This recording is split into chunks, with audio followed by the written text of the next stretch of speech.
Have you ever ended a conversation and only hours later had a chilling realization? You revealed a secret. You shared a piece of confidential information. You laid bare a fear or a dream you never intended to share. And the other person? They barely said a word. You weren't interrogated. You weren't even asked pointed questions. It felt like a normal, friendly chat. But you walked away feeling lighter, as if a weight had been lifted, while they walked away heavier with the knowledge they gained. That was no accident. What if I told you that the most effective intelligence agencies in the world, rely on harsh lights and threats to get information? The real pros use something far more subtle, far more powerful, and almost undetectable. It's a psychological framework so effective it can make a person want to tell you everything, without ever realizing they're being guided. This isn't science fiction. This is the CIA's real-world tradecraft for elicitation. Before we unlock the secrets of this clandestine art, I need to know who my fellow operatives are in the audience. This is a global mission. So, tell me right now in the comments, where are you watching from and what time is it there? Let's map our network. And while you're down there, if you're ready to upgrade your human skills, do the algorithm a favor and hit like, subscribe, and ring that bell. Your support is what allows us to dive deep into these fascinating topics. Now, let's begin. Most people hear CIA and make people talk and think of Jack Bauer in a dark room. That's interrogation. An interrogation has a fundamental problem. The subject knows they are in a hostile information exchange. Their defenses are up, their amygdala is firing, and they are actively resisting. Elicitation is the polar opposite. Elicitation is the strategic art of conversation, designed to extract information from a person without them ever realizing they are the source. Think of it as psychological judo. You don't use force. You use the other person's own momentum, their ego, their desire to connect, their need to be seen as helpful, to gently guide them into revealing what you want to know. The entire methodology rests on one single, unshakable psychological foundation. People have a fundamental, hardwired desire to be heard, to correct others, to feel important, and to socialize. We are, at our core, storytelling creatures who crave validation. Elicitation doesn't fight this nature, it cops it. The CIA trains its officers in these techniques for use against hostile targets, foreign assets, and even in casual social gatherings where intelligence might be gathered. But for us, the application is far broader. Imagine in a negotiation, understanding the other side's true bottom line before they even state it. Imagine in a business meeting, uncovering the unspoken objections your colleagues are hiding. Or on a date, creating an unparalleled level of comfort and rapport that makes someone feel truly understood. This is not about manipulation in the evil genius sense. It is about understanding the hidden architecture of human communication. To protect yourself from it, you must first understand how it works. And it all starts not with a question, but with a false assumption. The most powerful tool in the elicitation toolbox is what we call the provocative misstatement. It's principle number 1, and it's your master key. Here, the anatomy. You deliberately state something you know is slightly incorrect about a topic the other person is knowledgeable or passionate about. Why does this work? Triggers a deep-seated, almost compulsive psychological need to correct inaccuracies. It's an ego and expertise trigger. When someone believes they know more than you, and you confidently state something wrong, their brain interprets it as a slight imbalance that must be corrected. It's an itch they must scratch. Their focus shifts entirely to the information and away from your intent. Their defensive walls come down because they are now the teacher, and you are the misguided student. In their mission to educate you, they will often reveal layers of context, detail, and confidential information to bolster their position. Real-world application. Let's say you're talking to a colleague from a competing company.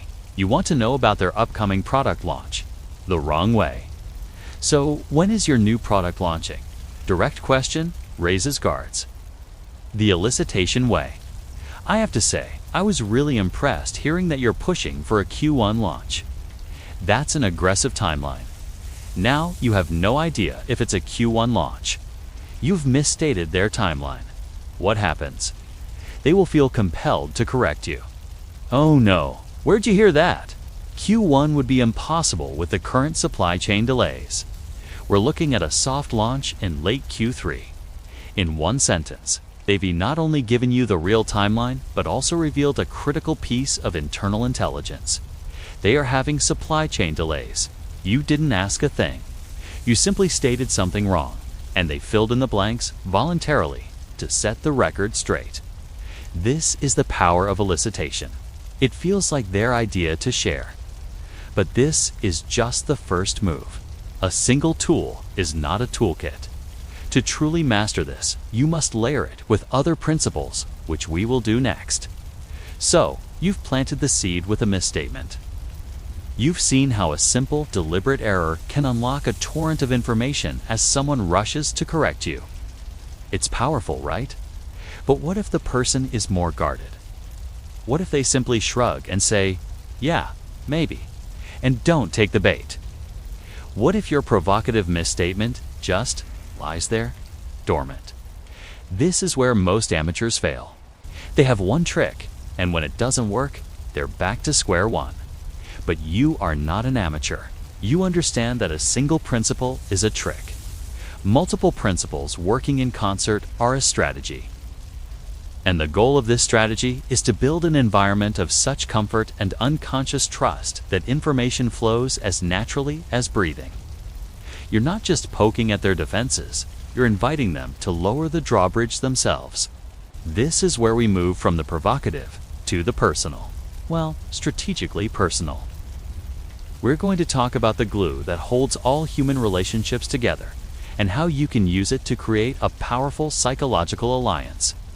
Our next principle is strategic self-disclosure. This is the art of the calculated quid pro quo.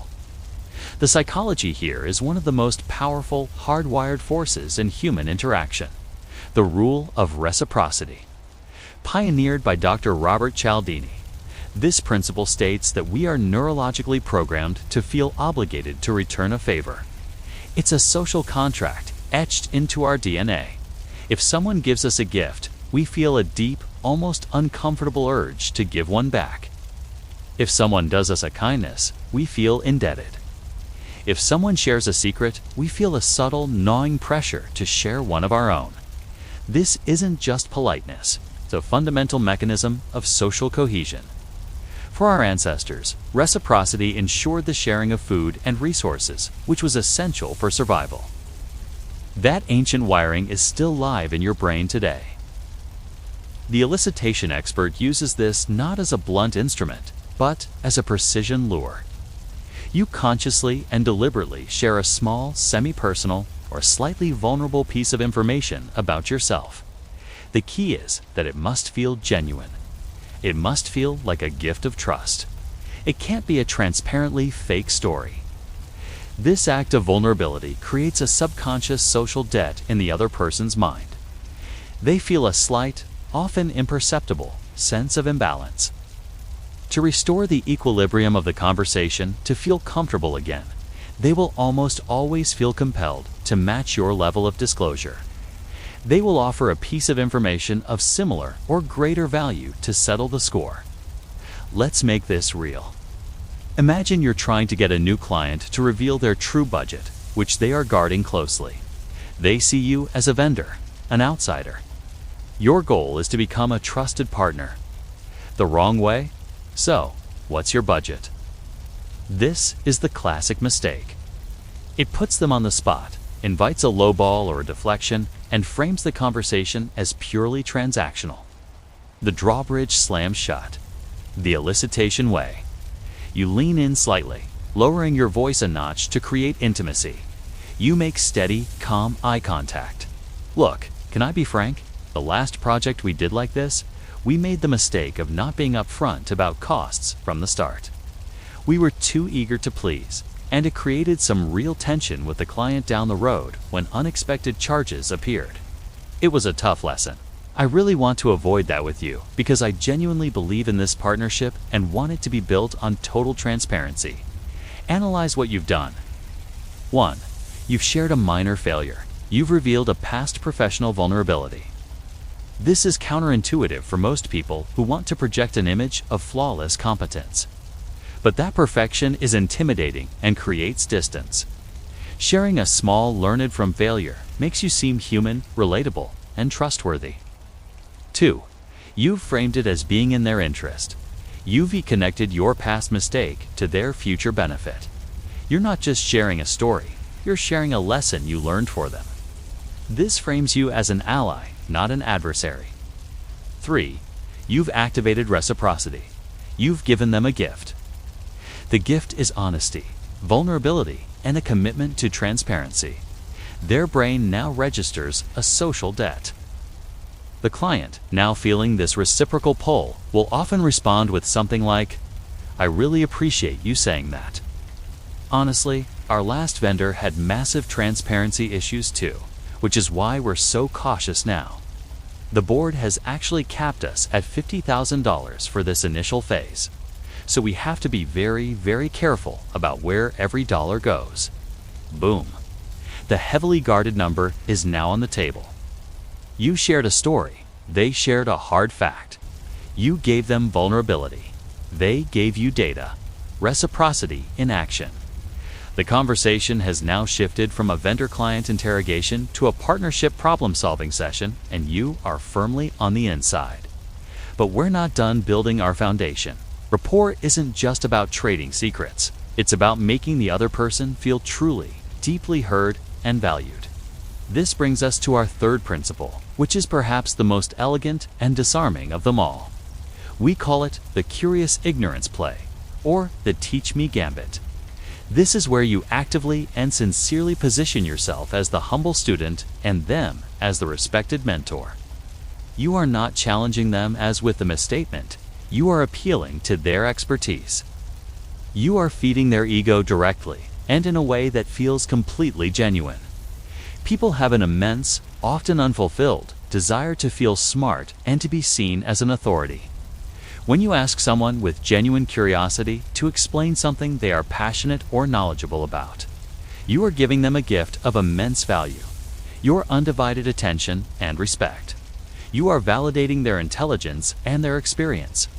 This is a powerful form of flattery that bypasses cynicism because it is rooted in authentic interest. Let's see it in the wild. You re on a date and you want to understand their family dynamics and core values without asking the clunky therapist office question. So, do you get along with your parents? The Elicitation way. They mention offhand that they grew up in a small town in Colorado. You seize this. You say, with a tone of genuine interest, Colorado. I've always been fascinated by that. I grew up in a flat suburban coast town. It was so generic. Everything looked the same.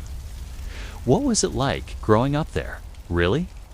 It must have shaped your outlook in a way I can't even imagine.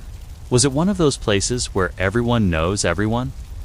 You have now done several things. You've drawn a contrast that makes their experience seem unique and interesting. You've asked an open-ended, story-inviting question.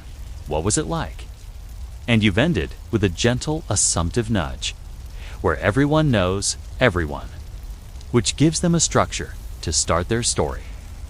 In telling that story about their childhood in Colorado, they will inevitably reveal the dynamics. They might talk about hiking with their dad, revealing a close relationship. They might mention being stuck there, revealing a desire to escape. They'll talk about the values of the community, self-reliance, community spirit, perhaps isolation. They will paint a picture of their family, their formative experiences, and their core values, all without you asking a single direct, prying question. You are just a curious, attentive, and impressed listener. You have made them the star of the conversation, and people love to talk about their own movie. Pause for a moment and imagine the synergy of these first three principles. You are no longer just a person having a conversation. You are the architect. You use strategic self-disclosure to build initial rapport, create a bond of shared vulnerability, and activate the powerful law of reciprocity. You then use curious ignorance to position them as the expert, opening a fountain of information about their passions, experiences, and worldview, making them feel valued and heard. If that fountain ever slows, or if you need to drill down on a specific point, you deploy the provocative misstatement to trigger a detailed corrective response that is rich with the very specifics you need. You are conducting the dialogue, building hallways and doors that lead precisely to the information you seek, all while the other person feels they are wandering through a house of their own design. They feel smart, interesting, and heard. They have no idea you are the architect. But a truly masterful architect knows that sometimes you need a master key for the most heavily locked doors. How do you ask for the one specific, heavily guarded piece of information without seeming like you're asking at all? How do you pose a question that doesn't sound like a question? That is the final master-level technique. It's the psychological equivalent of a sleight of hand, and it's so effective it feels like you've been given a superpower. We're going to break it down in the next part. This is intense, right? These are the psychological currents running underneath every single important conversation you have.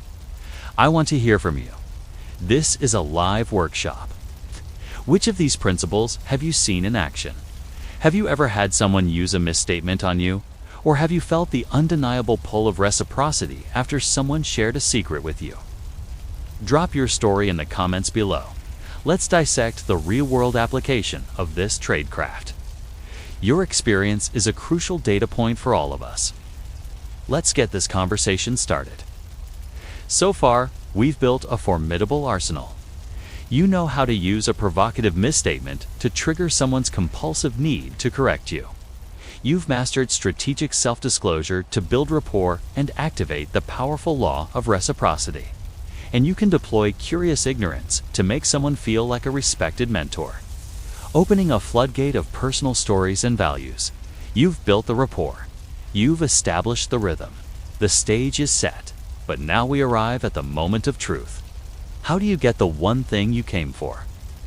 The specific, guarded, often embarrassing or highly confidential piece of information that someone is actively trying to keep buried. Asking directly is the death of elicitation. A direct question is a klaxon alarm. It shatters the illusion of a normal, meandering conversation and puts the other person's defenses on immediate high alert. Their internal monologue shifts from "this is a nice chat" to "why do you want to know?" So, you cannot ask. You have to make the answer simply appear. You have to hide the question inside a statement, or better yet, make the question feel like their own idea. You have to bypass their conscious critical faculty entirely. This brings us to our fourth and most potent principle: assumptive framing and bracket theory. This technique is so effective, so elegantly manipulative, that it feels like cheating. It works because it leverages a fundamental flaw in human cognition: cognitive laziness. The human brain is an energy-saving machine. It prefers to work with the options it's given rather than stop, critically analyze, and generate new ones from scratch.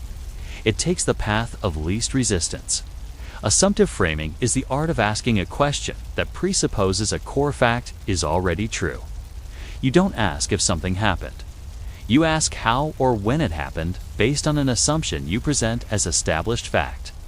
You skip the whether and go straight to the what. Bracket theory is a specific, ruthless application of assumptive framing. It's where you give two possible options or explanations, both of which confirm your core assumption. You don't give them an out. You simply force them to choose between two paths that both lead you to your destination. Let's break this down with a powerful, high-stakes example. Imagine you are a manager, and you suspect a key employee, Sarah, is secretly interviewing for another job. She's been taking unexplained doctor's appointments. Her LinkedIn profile was recently updated, and her energy seems elsewhere. You can't ask her directly, "Are you looking for another job?" It's accusatory, creates instant conflict, and if you're wrong, you've destroyed trust. If you're right, you forced a confrontation you may not be ready for. The wrong way? Sarah, are you looking for another job? The klaxon alarm? Relationship potentially damaged irrevocably. The elicitation way, using pure assumptive framing. You call her into your office for a casual one-on-one. You start with some pleasantries. Then you say, with a calm, supportive, and slightly disappointed tone, "Hey Sarah, I wanted to chat. I've noticed you've been a bit distracted lately, and you've taken a couple of long lunches recently. It's totally understandable when you're going through a transition. When you start your new role, what's the one thing you hope is different from your experience here?" Freeze the frame. Analyze the syntax. You did not say if. You said when you start your new role. You have linguistically constructed a reality where her departure is a fait accompli. You have bypassed the decision point and jumped to the consequence. Her brain is now forced to engage with this new reality you've constructed. The sheer shock and novelty of the assumption often cause a psychological stumble. They bypass their prepared lies and denials because you haven't accused them of looking. You've congratulated them on finding. Their response will be a torrent of information regardless of what they say. If they stammer, "What? How did you I mean? It's not final yet." You have your confirmation and you know it's in the offer stage. If they say, "What? No, I'm not leaving."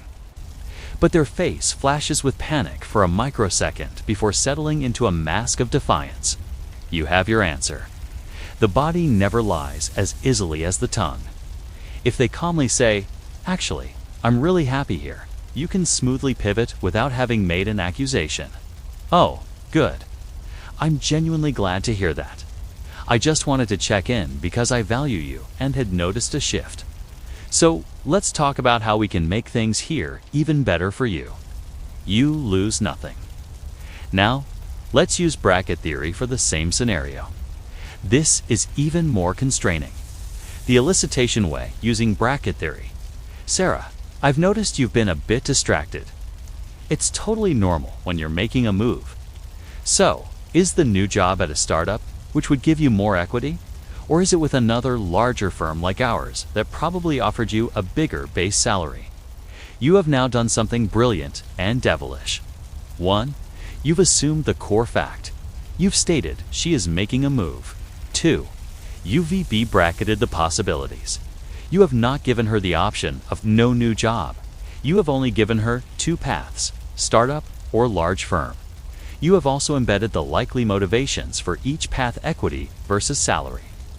3. UV forced a cognitive choice. Her lazy brain now engages with the choice UV provided, not the question you've avoided. She is now thinking, do I say startup or large firm? Not, do I admit I'm leaving?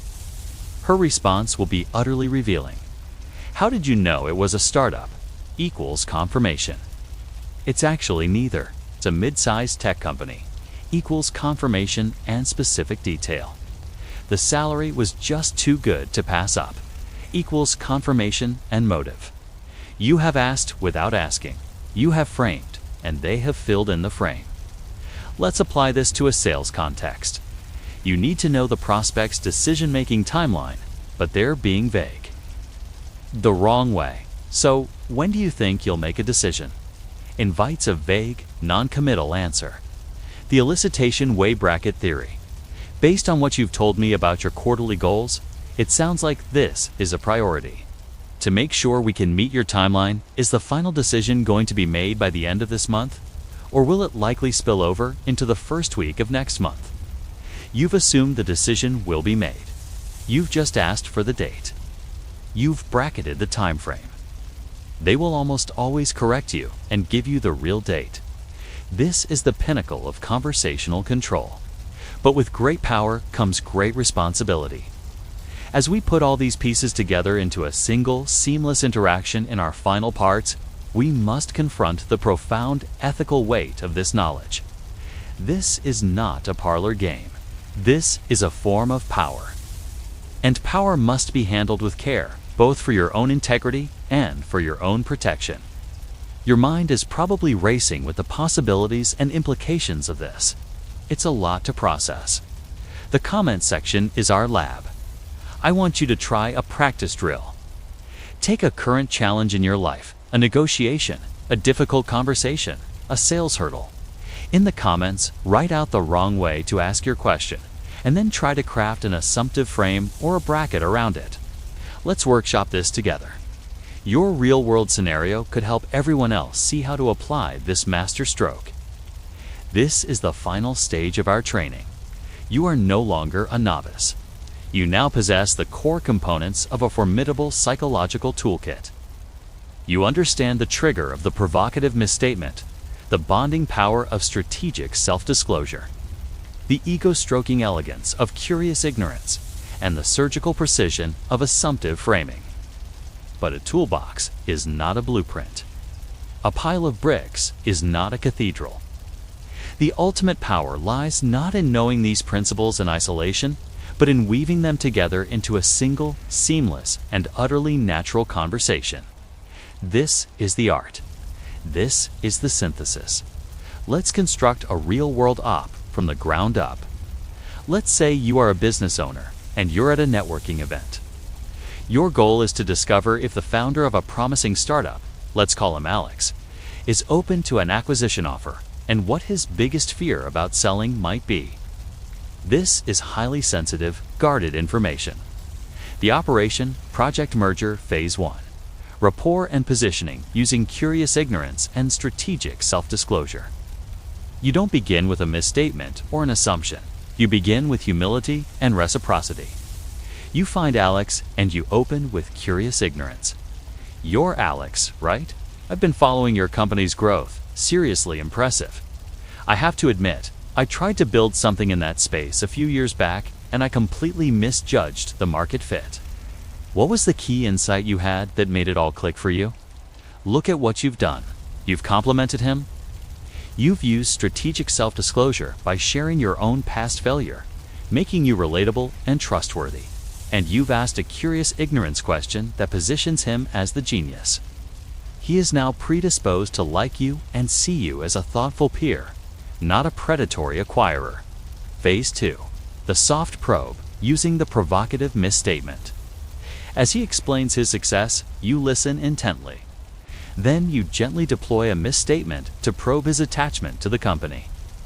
So it was really that personal connection to the problem that drove it. I'd assumed that with growth like that, your eye would be on the horizon for a quick, lucrative exit to one of the giants. You've misstated his motivations. You framed him as potentially mercenary. His innate need to correct you and protect his self-image will kick in. Oh no, not at all, he might say. This company is my life's work. It's not just an asset to flip. The culture, the mission, that's what matters. I'd only ever consider an offer from someone who truly understood that. Boom. In his correction, he has revealed his core vulnerability. He fears a buyer who will destroy his company's culture and mission. You now know his psychological price is higher than his financial one. Phase 3. The master stroke using assumptive framing and bracket theory now. Armed with his deepest concern, you can use the master stroke. You lean in, lowering your voice. That makes perfect sense. I can see how that would be the non-negotiable. So when you do eventually find that right partner, the one who pledges in writing to protect the team and the mission ease the bigger. Hurdle for you going to be emotionally letting go of the CEO title, or is it the fear of your employees feeling like they've lost the founding vision? Analyze this final, masterful frame. 1. You've assumed he will sell when you do eventually. ... double quotes, closing parenthesis. 2. You've shown you understand his deepest fear protecting culture. 3. You've used bracket theory to force him to choose between two emotional hurdles, both of which confirm he is thinking about selling. His answer will be a masterclass in self-revelation, telling you exactly how to structure an offer that he would find irresistible. You have navigated one of the most sensitive conversations in business without ever asking a direct, threatening question. This is the synthesis, a flowing, natural dance where each principle sets up the next. But now, we must address the most critical part of this entire training, the elephant in the room, the rule that governs all others. the iron law of ethical application. You have just learned how to gently guide a person's mind. You have learned how to make them reveal their secrets. This is a form of power, and power does not corrupt, it reveals. It reveals your character. If you use these skills for naked manipulation, for selfish gain at the direct expense of another, you are not a master. You are a predator. And predation has consequences. First, the ethical consequence. You erode trust, you damage lives, and you corrupt your own integrity. The world does not need more clever predators. It needs more intelligent architects of positive outcomes. Second, the practical consequence. People are not stupid. If they later feel manipulated, if they have that chilling realization we talked about at the very beginning, the backlash will be severe. You will lose deals, relationships, and your reputation. The short-term gain is never worth the long-term cost. So, what is the right way? The answer is to use this knowledge as a shield and a scalpel, not a bludgeon. Use it as a shield to protect yourself, to know when these techniques are being used on you, to feel the pull of reciprocity and consciously decide whether to engage, to hear an assumptive frame and call it out. That's an interesting assumption, but it's not actually the case. Use it as a scalpel to create better outcomes for everyone involved. To uncover a client's true objections so you can solve them. To understand a partner's real fears so you can alleviate them. To help someone articulate what they truly want so you can help them get it. Your mission, now that you have this knowledge, is to elevate your interactions, to make them more insightful, more empathetic, and more productive. To become a person who can navigate the hidden depths of human conversation to build trust, not to exploit it. You have been given a key. What you choose to unlock with it will define you not as a strategist, but as a human being. The conversation doesn't end here. This is just the beginning of your training. If you found this deep dive valuable, if you're committed to using this knowledge wisely, then you need to be part of this community. Your perspective is crucial. So, do 3 things right now. 1. Hit that like button if this has changed the way you think about conversation. 2. Subscribe to the channel and turn on notifications, because we will continue to deconstruct the hidden frameworks that shape our world. From persuasion and strategy to history and human performance. 3. Share this video with one person you believe would understand the weight and value of this knowledge. Start a conversation with them about it.